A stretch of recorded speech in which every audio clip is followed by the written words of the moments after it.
नमस्कार दोस्तों, the haunted voice channel पर आपका स्वागत है।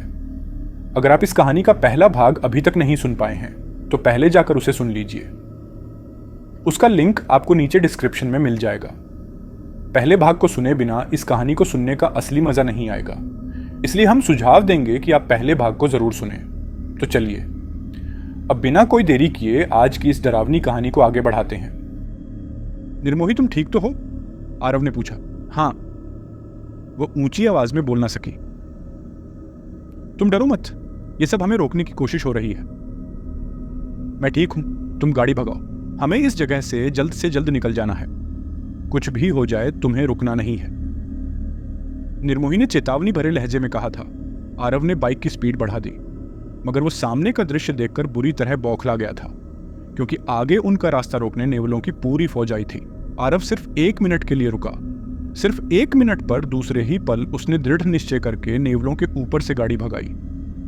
हैरत से दोनों की आंखें खुली की खुली रह गई, क्योंकि वहां कुछ भी नहीं था। रास्ता वापस सुनसान हो गया, जैसे यहां पहले से ही सन्नाटा बना हुआ था। आरोप अब इतना समझ पाया था कि उनके साथ कोई ना कोई शैतानी ताकत मौजूद थी, जो बार बार उसके होने का एहसास दिला रही थी, और वह दोनों को आगे बढ़ते हुए रोकना चाहती थी। मगर क्यों? आखिर कौन थी वह शैतानी ताकत? आखिर क्यों वह अपने छल से दोनों को रास्ते से भटकाने पर तुली थी? आरव गहराई से सोचने लगा था। निर्मोही को फोन पर धमकी देने वाली स्त्री अगर यही मायावी शक्ति है तो बहुत सावधानी बरतनी होगी। आरव पूरी तरह सतर्क होकर बाइक ड्राइव कर रहा था कि अचानक उसे चौंक जाना पड़ा, क्योंकि अचानक से बाइक की स्पीड बढ़ गई थी, जबकि उसने दोबारा स्पीड नहीं बढ़ाई। आरव को ऐसा लगा जैसे बाइक का कंट्रोल उसके हाथों में नहीं रहा। निर्मोही ने आरव को कसकर पकड़ लिया। अरे यह क्या हो रहा है? आरव हड़बड़ाकर चिल्ला उठा। गाड़ी अपने आप दूसरे रास्ते पर क्यों जा रही है? आरव की बात सुनकर निर्मोही का बदन कांप उठा। अब क्या होगा? उसके गले से फटी सी आवाज निकली। आरव की बात सुनकर निर्मोही की सिटीपिट्टी गुम हो गई। घबराई हुई आवाज में वह चीखी, कुछ करो आरव, वरना हम दोनों बेमौत मारे जाएंगे।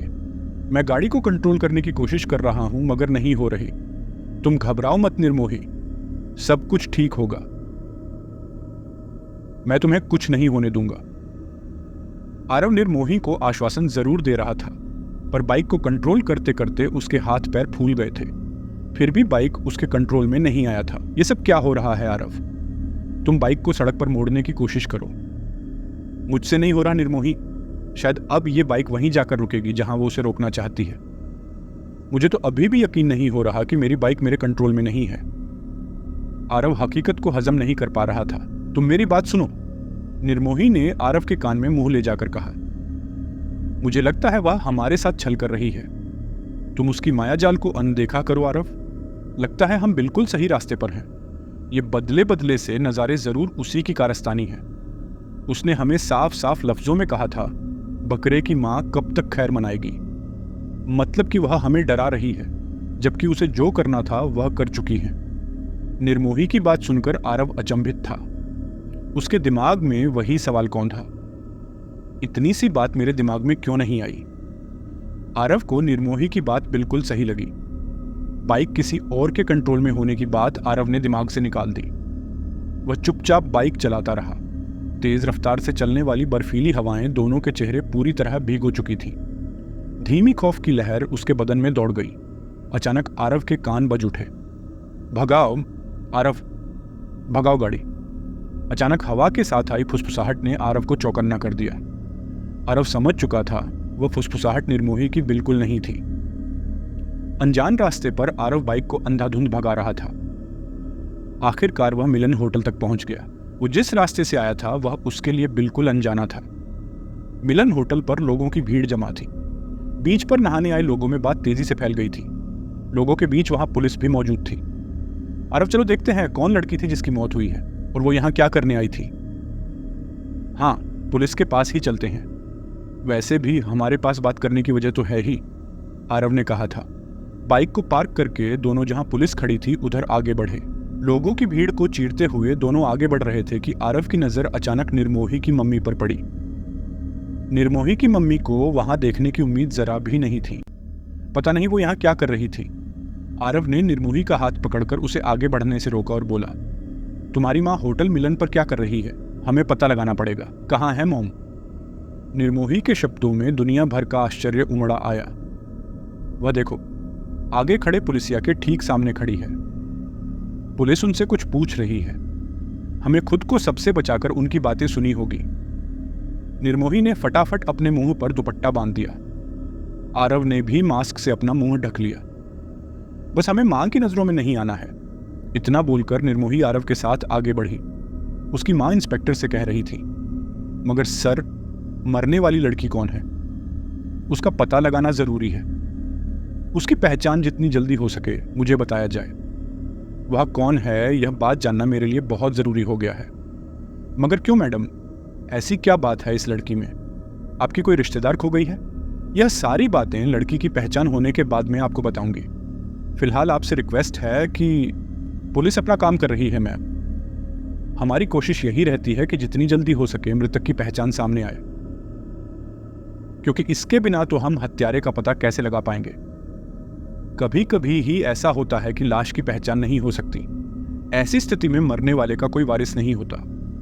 हम उसे बिनवारसी लाश मानकर अंतिम विधि कर देते हैं। खास करके ऐसी संदिग्ध लाशों को दफन कर दिया जाता है, जिससे कभी भी ऐसे केस में कोई क्लू मिलता है तो केस को रिओपन किया जा सके। ठीक है सर, मैं वापस आऊंगी। मेरे लिए इस लड़की के बारे में जानना बेहद जरूरी हो गया है। उसकी कोई तस्वीर मिलती है तब भी मुझे बताइएगा सर। मैं आपका एहसान जिंदगी भर नहीं भूलूंगी। पुलिस अपना काम कर रही है मैम। अगर कुछ भी पता चलता है तो सबसे पहले आपको बताया जाएगा। आप बेफिक्रे रहे। निर्मोही की मां पुलिस इंस्पेक्टर को हाथ जोड़कर प्रणाम करके निकल गई। मां, क्यों उस लड़की के बारे में जानना चाहती है जिसे उस रहस्यमयी शक्ति ने मार डाला है? निर्मोही ने हैरत भरी निगाहों से आरव की ओर देखा। मेरी भी तो समझ में कुछ नहीं आ रहा। पता लगाना पड़ेगा माजरा क्या है। हाँ आरव, मॉम का इस तरह होटल मिलन पर मिलना आघात के साथ साथ संदेहजनक बात है। न जाने कितने सवाल मेरे दिमाग को झकझोर रहे हैं। आरव को अपना दिमाग घूमता हुआ फील हुआ। ऐसा लगा जैसे सब कुछ गोल गोल घूम रहा था। निर्मोही को आने वाले डरावने सपनों से पीछा छुड़ाने की हकीकत का पीछा करते हुए दोनों होटल मिलन तक पहुंच गए थे। लेकिन मिलन होटल पर निर्मोही की मॉम को देखकर दोनों अचंभित हो गए थे। जिस तरीके से आंटी जी इंस्पेक्टर से मरने वाली लड़की के बारे में पूछ रही थी, उसका मतलब यही था कि वह कुछ ना कुछ छुपा रही थी। निर्मोही के सपनों से जुड़ा एक और डरावना सच हो सकता है। अब तो आरव भी सपनों के रहस्य की गुत्थी उकेलना चाहता था। आरव निर्मोही को लेकर सामने खड़े इंस्पेक्टर ठकराल के पास पहुंच गया। उम्र तकरीबन 30 की होगी। ठकराल का कसरती जिस्म किसी फिल्मी हीरो की टक्कर का था। माथे पर टोपी के बावजूद उसकी टाट साफ साफ नजर आ रही थी। इस पे ठकराल होटल में आए लोगों की क्लास ले रहा था। ठीक उसी वक्त निर्मोही के साथ आरव वहां पहुंच गया। आरव और निर्मोही पर नजर पड़ते ही ठकराल ने अपनी आंखें फेरी। कहिए जनाब, क्या काम है? आपको किसी ने बताया नहीं कि यहां मर्डर हुआ है? हाँ मैं जानता हूं सर, तभी तो यहां आपके पास आया हूं। अच्छा, क्यों आए हो मेरे पास? खूनी के बारे में कुछ जानते हो? अरे नहीं सर, बात कुछ और है, आरव ने दृढ़ता से कहा। मगर इस केस से रिलेटेड है। फिर कहिए क्या बात है, मैं जरूर सुनना चाहूंगा। ये मेरी दोस्त है निर्मोही। आरव निर्मोही की ओर इशारा करते हुए बोला। बात जरा ऐसी है कि यहां जो हत्याएं हुई हैं उसकी जानकारी इन्हें पहले से थी। वह कैसे? मैं कुछ समझा नहीं। ठकराल ने उलझन भरे भाव से कहा।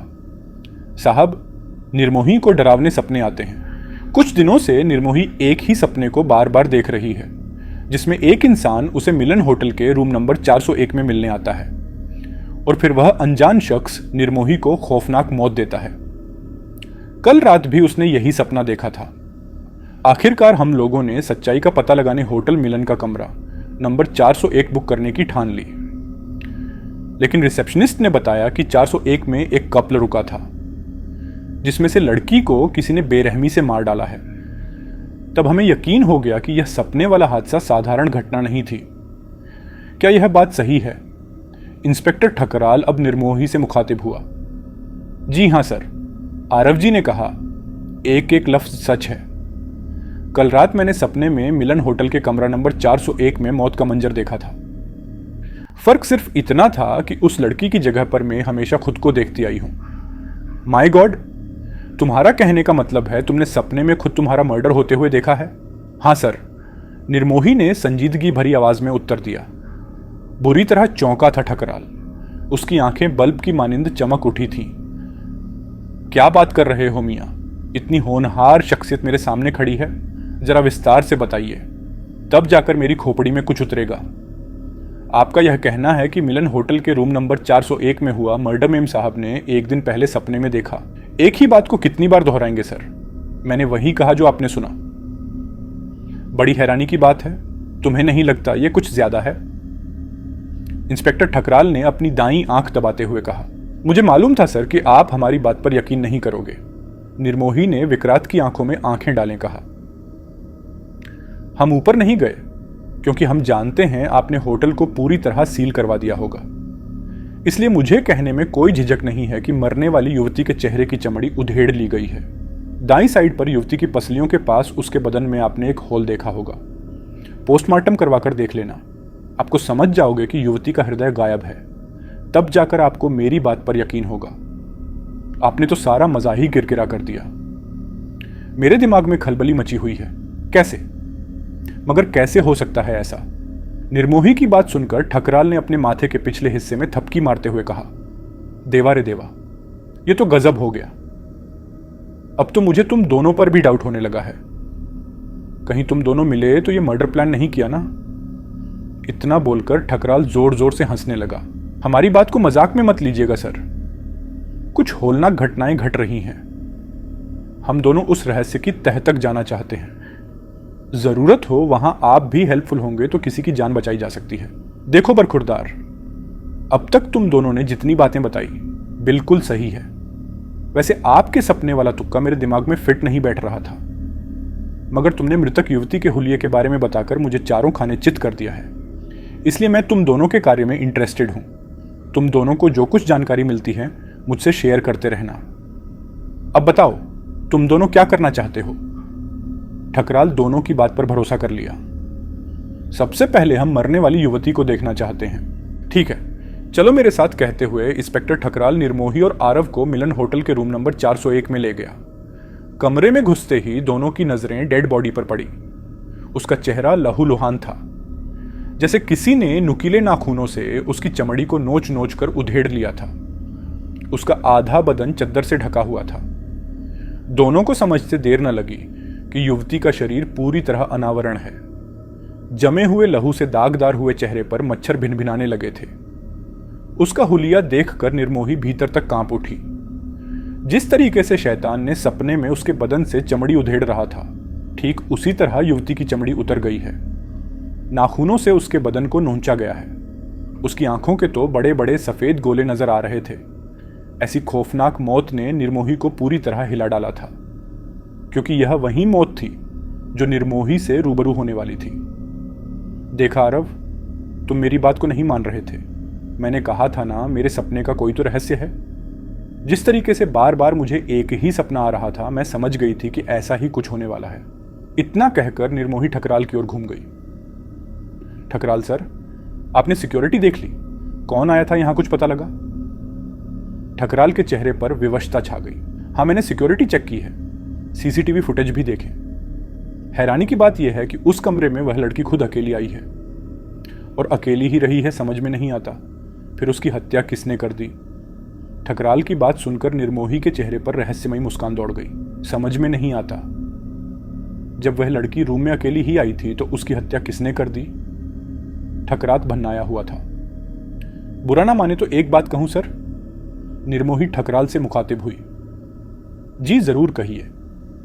ठकराल ने निर्मोही की कथई आंखों में आंखें डालकर कहा, आप ही बताइए, इस तरीके से मर्डर कौन कर सकता है? मुझे तो लगता है यह कोई साइको किलर का काम है। नहीं सर, मैंने अपने सपने की बात आपको आधी अधूरी बताई, क्योंकि आप पूरी बात जानकर शायद यकीन न करते। जब तुमने सपने में मर्डर देखा, उस बात को मुझे बताया, तब वाकई मुझे यकीन नहीं हुआ था। मगर तुमने रूम नंबर 401 में पड़ी युवती की डेड बॉडी की दुर्दशा के बारे में सही सही बताया तो मुझे तुम्हारी बात में थोड़ा दम लगा। अगर ऐसा ना होता तो तुम्हारी बातें सुनने में इतनी देर खड़ा ना होता, वापस अपने काम में जुट गया होता। अब बताओ, क्या कहना चाहती हो? क्या तुमने खूनी को देखा था? यस सर, मगर खूनी कोई इंसान नहीं बल्कि एक रूह है। ये क्या बकवास है? ठकराल एकदम से बोल उठा। मैंने कहा था ना, आप यकीन नहीं करोगे, मगर यही सच है। वो कोई रूह है जिसने उस लड़की को इतनी बेरहमी से मौत के घाट उतार दिया। कोई रूह कैसे किसी को मार सकती है? बात कुछ हजम नहीं हो रही। अब मुझे लगता है मैं अपना वक्त ज़ाया कर रहा हूं। आप भले ही यकीन न करें, लेकिन यही सच है। मैंने उस रूह को देखा था जिसने हत्या की है। इंस्पेक्टर ठकराल कुछ देर सोच में पड़ गया। शायद वह बात की गंभीरता को समझने की फिराक में था। जैसे जैसे वह सोचता गया, उसके चेहरे पर बदलाव आते गए। कुछ देर बाद निर्मोही की बात पर गौर करते हुए बोला, वैसे तो मैं ऐसी बातों में विश्वास नहीं करता, पर इस केस ने मुझे एक बार फिर सोचने पर मजबूर कर दिया है। इस केस को मैंने दोनों एंगल से देख लिया है। अब मेरी समझ में कुछ कुछ आ रहा है। लक्ष्मण सबसे बात क्यों नहीं करता? लगता है उसने कुछ ऐसा देखा है, कुछ भयानक, हिंसक, हृदय को फाड़ देने वाला। बाकी वह लड़का डरे ऐसा नहीं है। आप किसकी बात कर रहे हैं सर? आरव ने चौंकते हुए पूछा। लक्ष्मण की। उसकी ड्यूटी नाइट में चौथे फ्लोर पर थी। हमने उससे बात करने की काफी कोशिश की, मगर वह कुछ नहीं बोल पाता। काफी डरा हुआ है। पहली बात तो वो हम सबको देखकर चिल्लाता है। मुझे लगता है उसका मानसिक संतुलन बिगड़ चुका है। उसका सीधा सा मतलब यही है सर कि उसने कुछ देखा है, कुछ ऐसा जो आपने नहीं देखा। हम लोग भी उससे मिलना चाहेंगे। शायद वह कुछ हमें बता सके। आरव ने दृढ़ निश्चय करते हुए ठकराल से कहा, ठीक है, आप लोगों को उसके घर जाना होगा। वह आज होटल पर आया ही नहीं है। मैंने उसके घर पर जाकर आ गया। उसने अपने आप को एक कमरे में बंद कर लिया है। किसी भी इंसान को देखकर वह चीखने चिल्लाने लगता है। अगर आप उससे कुछ उगलवा लेते हैं तो मेरा काम और भी आसान हो जाएगा। हम कोशिश करेंगे सर। निर्मोही बोल उठी। पहले उससे मिले तो सही। और एक बात आपसे पूछना चाहूंगी। कुछ देर पहले एक औरत आपसे कुछ सवालात कर रही थी, बता सकते हैं वो क्या जानना चाहती थी?